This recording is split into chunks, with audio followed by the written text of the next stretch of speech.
থাকবে যদি বলা সম্ভব হয়? অপু বিশ্বাস যেহেতু আমার ছেলের মা, ওকে, অফকোর্স সে আমার স্ত্রীও, এবং আমার সন্তানের মা হিসেবে তো তার অবস্থানটা অনেক উপরে। ওকে, বাট সামহাউ সকল গুঞ্জনের অবসান ঘটিয়ে এবার লাইভে সাকিব অপু একসাথে আসলেন এবং নিজেদের ভুলগুলো স্বীকার করলেন। সাকিবের অবস্থান থেকে সাকিব যে ভুলগুলো করেছিল অপু বিশ্বাসের সঙ্গে, সেগুলো সব অপু বিশ্বাসের সামনেই স্বীকার করে মাথা নত করে থাকলেন এবং অপু বিশ্বাসও যেগুলো সাকিবকে ভুল বুঝে।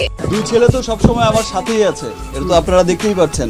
এক ছেলে আমি বাইরে শো করতে গিয়েছি, সে এখানে ফোন করে খবর নিচ্ছে, হ্যালো পাপ্পা আমার জন্য এটা এনো এটা এনো, আমরা এখানে যাব।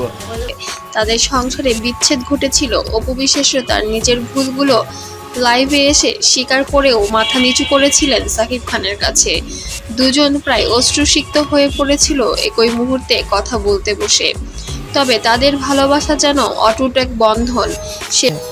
কিন্তু আমি সবসময় মনে করি স্বামী অলওয়েজ সে স্বামী, তার স্থান সবসময় উপরে।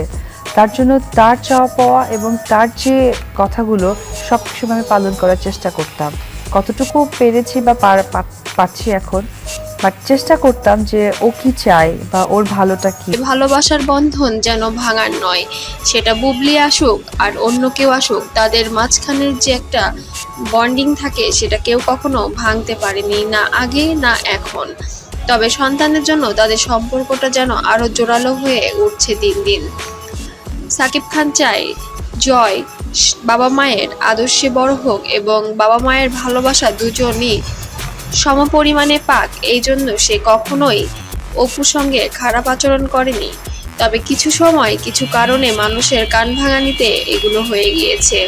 তবে সে তার ভুল বুঝতে পেরে অপু বিশ্বাসের কাছে ক্ষমা চেয়ে নিয়েছে। অপু বিশ্বাসও তার ভুলগুলো বুঝতে পেরে সাকিব খানের কাছে ক্ষমা চেয়ে নিয়েছে।